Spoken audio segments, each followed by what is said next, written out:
What's going on? Welcome to Totally Blitz Podcast. We in the Fight Club with it today. And as always, go down and like and subscribe before we get into the action. I'm Paul, pick a win of Concha, and I'm joined with Going on, boys? It's your boy, Prime Time Marcus, man. We got a stacked card or a stacked weekend. very stacked with baby boxing, pulling out all the styles. We got fights in Japan, America, over the I think some across the pond. Shit, like there's a big week for boxing. Shit, where we're gonna start? Let's start with Bam Rodriguez versus Cristian Gonzalez card. MJ Akhmadaliev versus Marlon Tapales is the co-main event, and then that boy Ray Ford versus Jesse Magdaleno, and like what some people are saying is a 50-50 fight as the also on the main card. That's a stacked card for real, especially how deep this weekend is with fights that they're able to put a stacked card like that. That's one of those cards you want to watch from start to finish. Yeah, it's in Bam's hometown, which I actually kind of like because like it's in San Antonio. But I think Bam's deserved the right to be able to headline a card in his own hometown. It's also going to be back in his. Oh yeah, they love him over there. Yeah, he's going to be in his natural weight class of 112. He vacated the belt at 115. That's where we saw Chocolatito and Estrada fight for earlier last year, and then or maybe it was that this year. But anyways, then Jesse Rodriguez, he's back at 112, and he's vacant belt that Junko Nakatani vacated, and he's fighting Cristian Gonzalez, who some people may not. I mean, a lot of people don't care for this fight because a lot of people feel like there's Sonny Edwards was available. Like, he could even had Junko Nakatani when he was the belt holder, and that would have been a better fight. So not a lot of people are looking forward to this fight, but I mean, also I think Bam deserves it. Like Bam, if there's anyone who's deserved like an easy fight in their natural weight class for a vacant belt, I think it's Bam. Nah, for sure. I think this could be more of a coming out. Bam's only what 21, 22 years old, I think. And that boy is about to be a two-weight, two-time champ. So I Yeah, mean, two weight division champ. right? He's only like he's under 24 years old. He might be under 23, but he's in his hometown, man. Like it's gonna be one of those coming out parties. I want to see Bam put on another spectacular highlight performance like he's done in his past recent fights, and I think he's gonna have a good outing, man. He's one of the hardest worker boxers in the game right now, fighting consistently, taking up big challenges, and people really need to take notes on Bam or from Bam. So me and you both, big Bam advocates, big Bam supporters, big Bam Bam. But I don't really like this fight because I would have much rather seen him fight Sonny Edwards. And I mean, everyone's leaning into this fight. He's a massive favorite for a reason. Everyone probably knows, and like it's no like you don't have to watch this channel to know that Bam's probably gonna win this fight. And there's no disrespect to Chicario Gonzalez. Like he's a good fighter in his own right, but Bam is just like arguably like if Shakur Stevenson wasn't around, he's probably the best American prospect right now, talent wise. And I just think he should be finding something a little bit better, especially for like because he's gonna get the claim to be like, okay, I'm double champ, I'm double world division champ now. Like, but is this one really like you're getting it off a vacant belt against a guy you should beat? I like, and then his trainer already said once they get the belt, they're moving up to 115 again to fight Estrada and to claim that, like to go knock off another of the four horsemen and get his belt back. So if this was just a stepping stool for you to be able to say I'm a double world champ, I don't know. I don't respect it as much as you versus like the way he went, like the way he got his belt originally, moving up, being a dog, warrior, different weight class. I give it to him. But this one feels like it's kind of like a cheap trick to be like, all right, now I'm gonna go back and beat a guy that I know I should be for a vacant belt that, and then I'll move right back up anyway. It's like I don't know. I don't throw as much respect on that one. No, you're right. I see what you're saying. In reality, I feel like it's probably more because of what he did in the past year or so, maybe, and they're trying to maybe just feed him a little gimme. Yeah, I think it's. I did open with like, if anyone deserves it, it probably is Bam. But I still have my views on it. Yeah, I see what you mean though, because there's definitely better opposition at least. But shit, we'll see how it goes, and see where he takes it next. But man, he's gonna get to a point where he's gonna damn near run out of elite guys to be going after.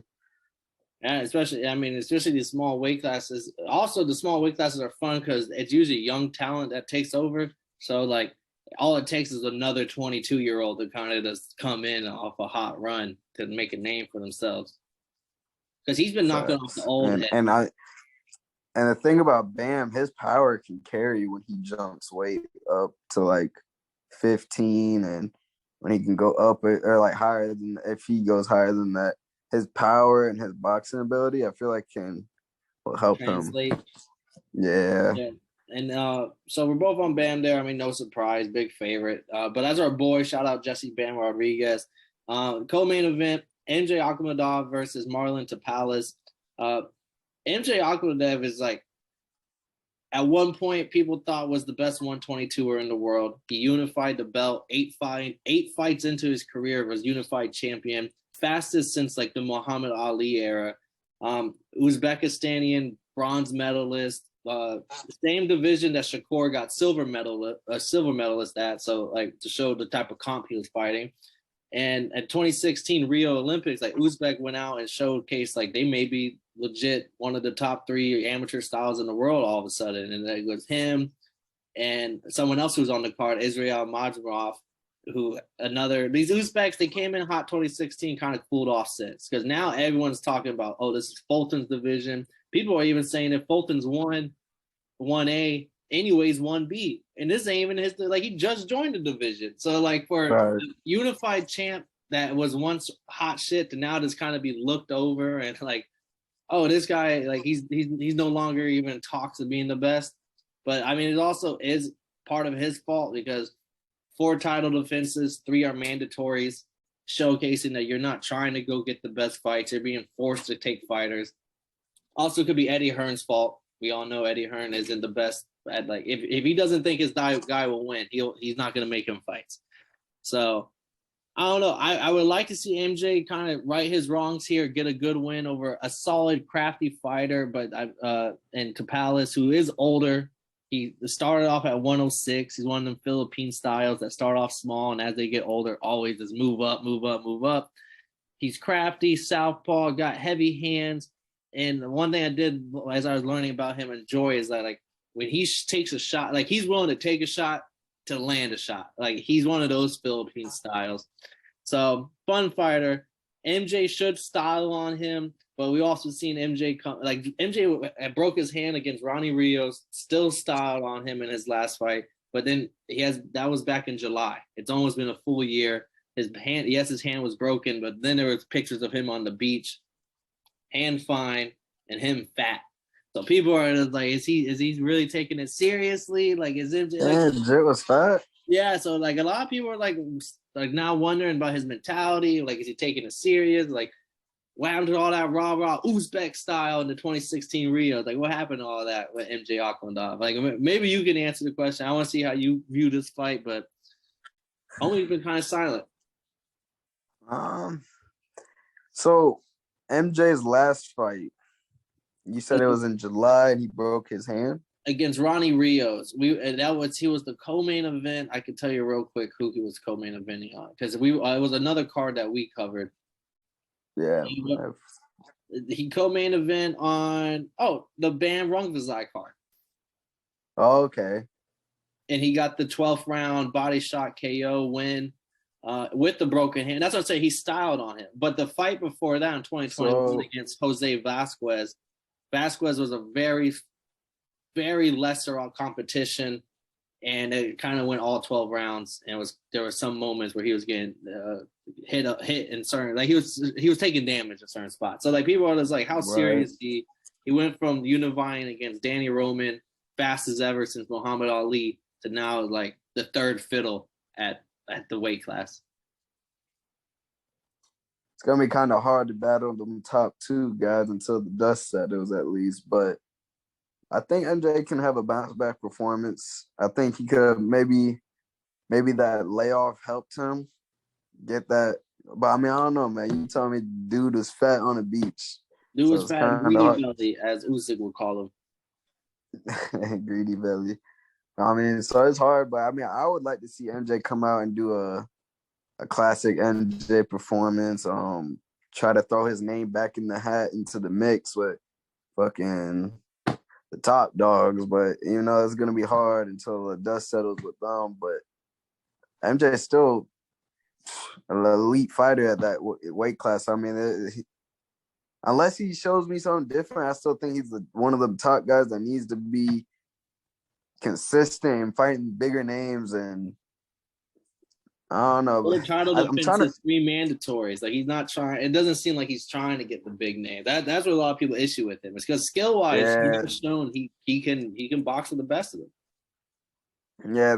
I feel like that's what he needs. So maybe he needs to come out this weekend and fucking put on a real performance. Maybe get a stoppage, mid-round stoppage or something. Trying to put his name back out there.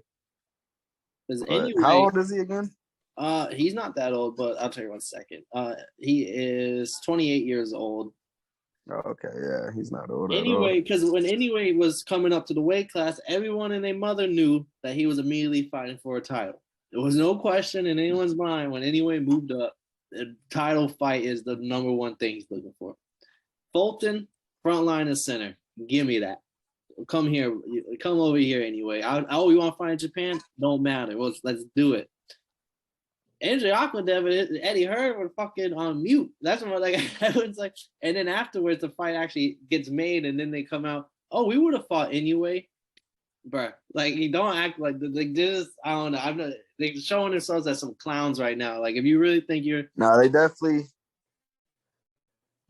Fulton's on a whole nother level with that shit. I don't know if anyone's really fucking with Fulton doing what he's doing right now. He's built different. So also maybe it's because MJ's in the same division as Fulton. Fulton's is making him look bad with the way he's just taking every fight known to man. But I would still like to see MJ clean it up because MJ, skill wise on his best day, I think him and Fulton could be a 50-50 fight. Just skillfully, like he's just quick on his feet. He boxes outside to inside. He's like that Uzbek style, similar to the Lomachenko style. It's like very fundamentally, very fast, and very just hard to go against. So right. I want to see him get right. I think this is a fight, like you said, is a person that he can get right against. So we'll see what's up with him.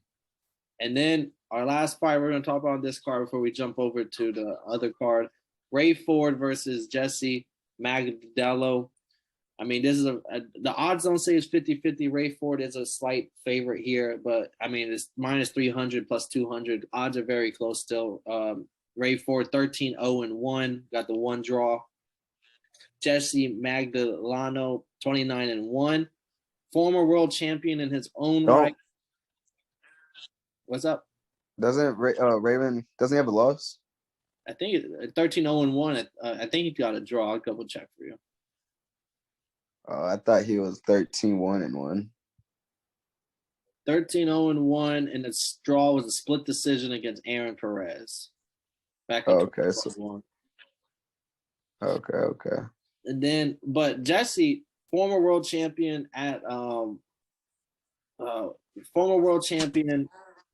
beat Nonito Donaire, moved and then lost the belt to Isaac Dogbo, who we did just watch fight on the Ramirez Dogbo card last week. Good ass fight, great ass co-main event. Then I mean he had a fight set up with Manuel Navarrete, didn't happen, got canceled. He had a fight set up against Robeisy Ramirez, which also got canceled. So, but now he's fighting Ray Ford. So all three killers. I mean, he doesn't seem like he's scared of the fight. He's the underdog here. Should be an entertaining fight, say the least. A good one that gets you feet wet before the co-main and main event start. I'm rocking with my boy Ray Ford. I've been messing with him on Twitter so far. He's been retweeting my stuff. I'm gonna shout out that boy Ray. Go win that belt this weekend, champ. Yes, sir. I've been liking Raymond for a while. He's been a low key prospect, maybe because of the weight class or maybe his style. He's a very crafty southpaw. And that's what I liked about him the most is his southpaw. He's able that boxing ability, like he's very crafty, shifty, works off the angles. The boy boxes real nice. But I think he's gonna have a good performance this weekend. I want to see him bounce back because after that draw, it sucks that it happens like this in boxing, but his stock, goes down a little bit. Not to me, I still think he has all the talent in the world, but he works with a good team. He has a good trainer. I think in this camp, the boy's been working in with Shakur and Keyshawn and all them boys. I've been seeing it because they're fighting on the same weekend. I could definitely see them training together. Yeah, that's one thing about Raymond, man. He works with a lot of like high level fighters. He's been in camp with Teofimo getting ready for Loma. He helped Teofimo get ready for that. He sparred Shakur. He's been sparring Keyshawn. So like guys like that, like he's working on his craft. He's serious about the game, but I like Raymond. I think he's gonna have a good career. Yeah. Watch. He gives you like that Shakur vibe, like just his boxing ability coming from the southpaw stance. He's nice with it. I mean, good ass card because even on the early fight, Israel Madarov, I spoke on him about the Uzbek style that showcased at the 2016 Olympics. He's on the prelims here. He's fighting Rafael Egbowi. So, and then like Thomas McCrees versus Ramiro Casina. So the card is nice. One of the better cards that no one's really talking about. It's in San Antonio. I've shout out the boy Bam. He's gonna be headlining in his hometown in San Antonio. So it's nice to see a champion go back home. Facts. They always deserve it. And then let's get into this other card before we head out here. This one's brought to you by Showtime Boxing. Sebastian Fundora, the giant, or was it the towering Inferno versus Brian Mendoza, 21-2. This is for the interim WBC super welterweight title. Should be a good one. It's gonna be a fun fight. Sebastian Fundora is a big favorite here against Mendoza, but Fundora, one thing he shows in all his fights is he gets hit a lot. I mean, he goes to war. He's young. He's fun. One of probably a fan favorite fighter right now. But he does get hit a lot, and he does take damage in fights. So you don't think he's probably the better fighter by a good margin. But for someone as big as he is, he loves to fight on the inside. So that's what makes it kind of so entertaining, bro. One thing on this card I've seen before we got on here. Shout out Brandon Lee. That's another high prospect that's gonna be on the Showtime card. Co-main event against Pedro Campa. Mm-hmm. Oh, that's a low-key a good fight too. All these cards are stacked. Yeah, and we just saw Campa lose to Teofimo, like Teofimo's return. So like, yeah, you ain't know. But back to Fundora, man. This low-key is like this one could be like the Lubin and Fundora fight, kind of like a back and forth brawl. Mendoza, or that's how you say it, right? Mendoza. Yeah, Brian Mendoza. Okay, so like my boy got some highlights on him. My boy he can knock some shit out, man. I seen I think he might have knocked my boy out, Rosario, Gabe. He knocked out Jason Rosario. That's what he's coming. Oh, I'm tweaking then. Yeah, 5th round uppercut. Okay. Yeah, I seen the clip and I was like, oh shit. Fucking dropped his ass with an uppercut. Looked nasty, but his two losses is a split decision to Larry Gomez, which is a lot of people are and then his real loss was to Jesus Ramos. I mean, who's a great prospect right now in his own right. Right, and it's funny that, like you said, Fundora, he loves for his size, his length, long arms. He loves to get in the inside. He loves to fight in the inside. He's good at fighting in the inside, so he knows how to work, but it's crazy because you would think a guy like with that kind of size, you would think dude want to box from the outside or some shit. But man, Fundora is a mixed match or mismatch fucking for anyone, bro. Especially at 154, it makes no sense that he makes that weight, but Yeah, I'm curious to see what's next. If he can get this win, what would be next for Fundora? Because I mean, he's gonna be the interim at 154. I mean, Charlo I thought eventually has to answer it. that's what I'm saying. Like that would be an interesting fight. Charlo versus Fundora. I don't know how that goes. Just because like Fundora's size, man, and he has power too. It's not just like he's fucking throwing some soft shit. Like that boy has got some mean pop. You seen what Lubin was looking That fight like? would sell. That fight would That, sell, I think, bro. The promo, hell yeah, and I think face off. the fucking Charlo probably trying to talk shit. Fundora doesn't really talk. He's more of a quiet, reserved kind of kid. But fight style wise, man, that fight would be fucking amazing to watch. I'd be so curious to see how Charlo would approach that fight. Is he gonna want to bang the inside and all that? So I would love for that to happen. But And also shout out on the undercard, his sister, Gabriella Fundora, is on the card. Oh yeah, I always see them fucking grinding together. Yeah, sister's on the card, and another prospect that we forgot to hit on, the featured prelim, Frank Sanchez, the Cuban heavyweight. Oh yeah. He's gonna be on the. He's gonna be the last fight on the prelims before the main card starts. Man, boxing this year is going stupid. Hey, bro, Showtime coming us a show this weekend, and then also the Zone, which is bringing us the Bam Gonzalez card that we spoke on to start the video.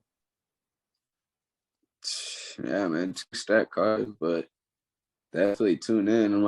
My pick is definitely Fundora. I think he's gonna get a stoppage, late round stoppage.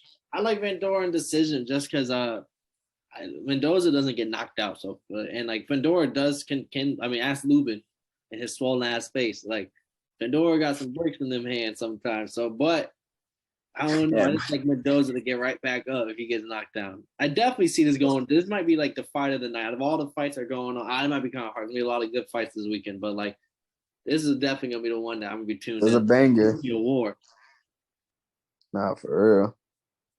But we got to get the fuck up out of here. But we didn't mind breaking it down for y'all. We broke down 2 of the cards this weekend. Don't miss them. The Zones, Bam Rodriguez versus Cristian Gonzalez. And then Showtime's Sebastian Fundora versus Brian Mendoza for the WBC interim 154 belt. As always, this has been Totally Blitz Podcast. I'm Paul Pickham Winham. I was joined with Marcus Primetime Penley. And if y'all didn't know, well, now y'all know, motherfuckers.